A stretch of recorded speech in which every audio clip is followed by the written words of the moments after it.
Hindi nyo na gawin juice. Ayan. Meron ng ano. Ito po, stevia. Ang stevia po, ano po, yan po ang natural na sweetener.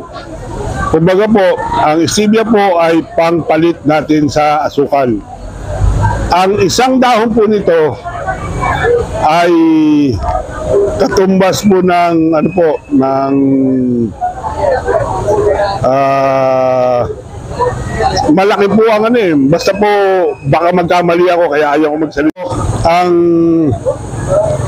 Ang stevia po noong mga unang ano po, kami po mga unang nagtanim na dito. Siyempre po alam po naman ninyo, wala pa pong stevia sa market. Alam po ba ninyo kung magkano ang bili sa akin ng stevia na drenay ko lang at pinowder? Ang bili po sa akin ay 6,000 per kilo. Noon po yun. Ganun po ang ano, ang stevia po, yan po ginagamit din po namin. Kung gusto nyo tumamis ng konti yung ano nyo, maganda po ito, ilaga ninyo, pero pag maglalaga po kayo, ilagay nyo lang sa ibag, iganyan nyo lang, huwag nyo patagalin. Kasi ito po, pag pinatagal nyo, may aftertaste. Yung aftertaste nila, lasang dahon pa rin, lasang ano pa rin po. Kaya, kadalasan, sinasawsaw ko lang po yan sa ano, kasi para hindi ko malasayin dahon. May aftertaste po Yun ang ano po yung mga problema po dito sa stevia. Kaya po iniiwasan ko magka-aftertaste yung mga lemongrass ko na may stevia. Basta isang klase po ng, sabi nga po ang tawag nila mother of all ginger, yung galanggal. Malalaki po siya. Sa Bicol, hindi po. Sa Bicol, ang tawag ay, ano nga ang tawag sa galanggal? Ang galanggal, other name ng galanggal. Langkawas. Langkawas. Sa Bicol, langkawas. Yan po ang ano, yan po ang main ingredients ng tom yum soup. Basta po may gata, yung ka-pure lime po, masarap po yun. Masarap po yun. Basta may gata, ilagay po yun. Huwag nyo rin pong ilalagay pag simula pa lang. Kailangan ilalagay nyo siya, luto na. Bago pag luto na siya, tanggalin nyo na. Huwag nyo nang pababayaan na naroon sa luto. Kasi tuloy-tuloy po yung amoy yun. Masyadong mabango.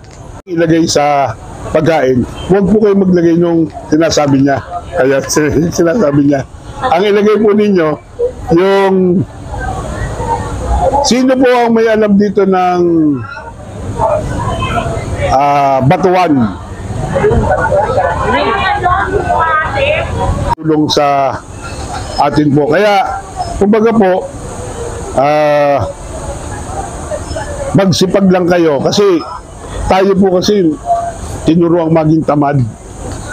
Na hindi na kailangan i-process, bibili na lang tayo ng gamot para ano. Ito naman po, napaka ano, mainit na tubig lang, buhos, tiisin nyo lang po yung lasa.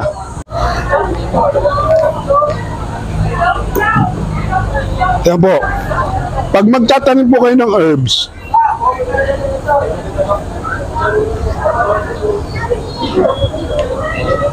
ang kukunin po ninyo lagi, puputulin po nyo dito sa may ilalim ng dahon. Kasi pag yun po, binaon nyo, wala rin naman po yun Ito po, pwede nyo tanggalin yung dahon, pwede rin po hindi. Ganyan lang po.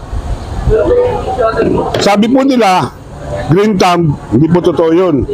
Pag tinusok mo nyo yan dyan, ang importante po, sisiksikin yung ganyan. Kasi pag hindi po nyo siniksik, ang mangyayari, uuga-uga lagi siya. Pag umuuga-uga, hindi na po hindi na mag-uugat siya kasi nababothered yung ilalim. Yan po, maganda po tayo ulit. Yung mga po, pinutol natin dito. Pag tinusok niyo yan, tutusok lang to. Wala naman pong kwenta to. Bawasan nyo. Bago yan. Pwede po natin tanggalin naman natin yung dahon. Kailangan po, lagi doon sa may pinagdadahunan nyo, ilulubog siya.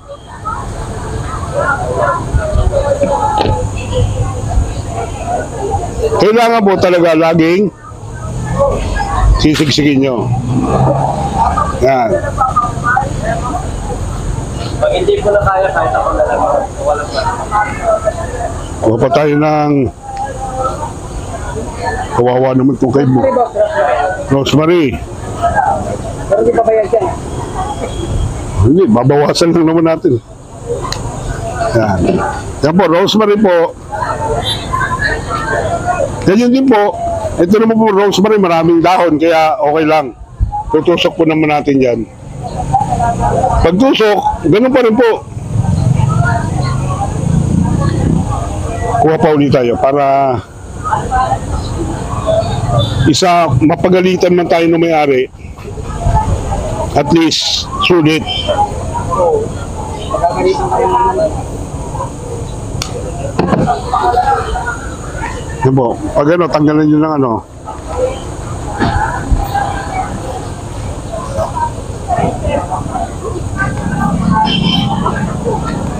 Yan, ganyan lang po.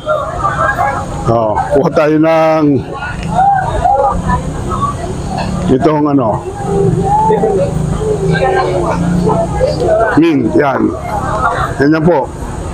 Soft cutting po ang tawag dyan. Kailangan tanggalin nyo lagi yung ilalim. Bago pwede nyo nang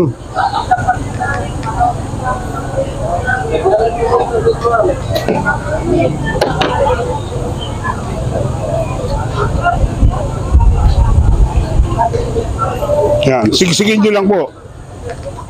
Ano ba yan?